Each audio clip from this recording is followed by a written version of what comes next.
পছন্দ করে নাই। বিয়ে করে নিয়ে আসার পরে শাশুড়ি শুধুমাত্র বউয়ের দোষ ধরে, যা তা দোষ ধরে, যে কোনো হাঁটায় দোষ, চলায় দোষ, খাওয়ায় দোষ, সবকিছুই দোষ। তখন বউ কি শুরু করলো, ভালোভাবে চলার চেষ্টা করলো, সবভাবে ভালো থাকতে চায়। একদিন রান্না করছে, রান্নার মধ্যে কোনো ভুল নাই, সব ঠিকঠাক আছে, পুরা গ্রামবাসী সবাই বউয়ের প্রশংসা করছে।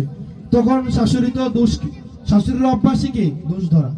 তখন শাশুড়ি কয় কি, এত ভালো ভালো না, মানে দোষ যেহেতু ধরতেই হবে, কোনো না একটা দোষ বার করতেই হবে নাকি।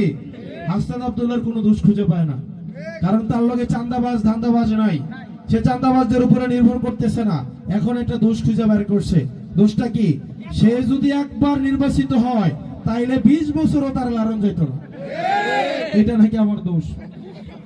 মানুষ যদি আমাকে রাখতে চায়, মানুষ যদি আমাদেরকে রাখতে চায়, তাইলে সেক্ষেত্রে জোর করে লাড়তে হইবই কেন? মানে একটা অযোগ্য অদক্ষ একটা মানুষকে আমরা সমর্থন দেব, কিন্তু তার সমর্থন দেওয়া যাবে না, ঠিক কিনা?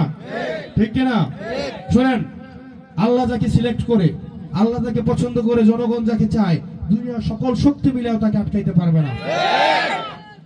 ঘরে ঘরে জোয়ার উঠেছে, মানুষ নিজে এসে খাচ্ছে, চাকরি থেকে ছুটি নিয়ে আসছে, ঢাকা থেকে ইউনিভার্সিটি বন্ধ নিয়ে আসছে, অনেকে বিদেশ থেকে ছুটি নিয়ে আসছে মালিকের সাথে ঝগড়া করে, শুধুমাত্র হাসনাত আব্দুল্লাহ শাপলা করে নির্বাচন করার জন্য। সুতরাং এই জনজোয়ার আপনারা কিভাবে আটকাবেন? আটকানোর কোনো সুযোগ নাই।